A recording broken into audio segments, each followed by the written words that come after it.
કરી રહી છે એનો એક પુરાવો આપણી સમક્ષ લઈને આવ્યો.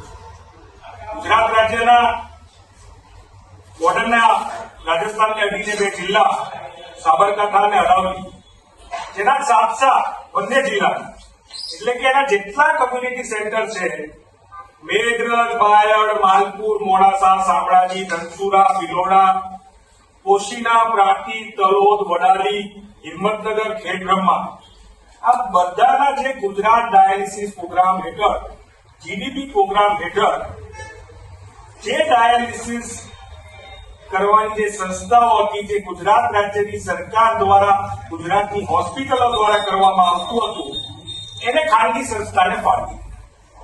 આ ડાયાલિસિસ સેન્ટર એક સિમ્બાયોસિસ હેલ્થકેર કરીને સંસ્થા છે, તેના નામે ફાળવી દેવામાં આવ્યા. ખાનગી સંસ્થા શું? આ ખાનગી સંસ્થા કોની છે કે ટેન્ડર વગર ફાળવી દેવામાં આવે? સીધે સીધો એમઓયુ ગુજરાત રાજ્યના આરોગ્ય વિભાગે આ સંસ્થા જોડે કરી અને 14 જેટલા ડાયાલિસિસ સેન્ટર, જેનું આખું ઇન્ફ્રાસ્ટ્રક્ચર ગુજરાતની જનતાના પૈસે બનેલું છે, જેને કહી શકાય કે એનું બિલ્ડિંગ ગુજરાતની જનતાના પૈસે બનેલું છે, કે ડાયાલિસિસ માટેના જે મશીન ઇન્ફ્રાસ્ટ્રક્ચર આવે, જેને કહી શકાય કે 4 કરોડ 20 લાખથી પણ વધુ કિંમતના મેડિકલ ઇન્ફ્રાસ્ટ્રક્ચર, મશીનથી લઈને દરેક બાબત સુધી, એની વ્યવસ્થા ગુજરાત સરકાર કરશે. ડોક્ટરની સુવિધા આપવાનું કામ ગુજરાત સરકાર કરશે અને માત્ર કમાણી કરવાનું કામ આ ખાનગી સંસ્થા કરશે. મહિને 25 લાખથી પણ વધુની આવક આ સંસ્થાને ઉભી કરાવીને કરોડો રૂપિયા વર્ષ દરમિયાન કમાવી આપશે આ ગુજરાત રાજ્યનું આરોગ્ય વિભાગ.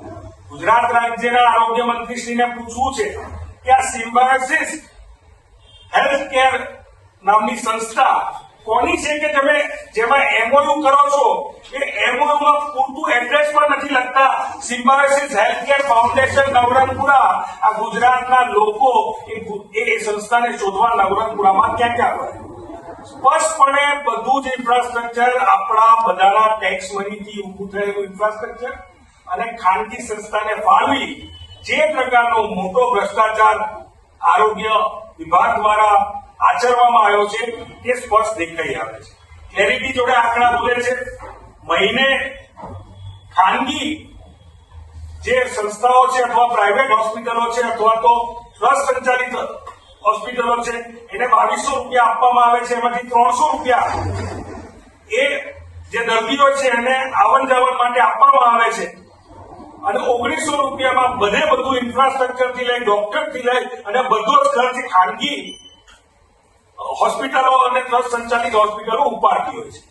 તો આ ખાસ સવલત સિમ્બાયોસિસ હેલ્થકેર ફાઉન્ડેશનને શું કામ આપવામાં આવે? બધું જ બનાવીને માત્ર કમાણી કરવા માટે સિમ્બાયોસિસ હેલ્થકેર ફાઉન્ડેશનના નામે સરકારના કયા મળતિયાને ફાઇનાન્શિયલ ફાયદો, આર્થિક ફાયદો આપવાનો પ્રયત્ન થઈ રહ્યો છે? કોણ છે આ વ્યક્તિ?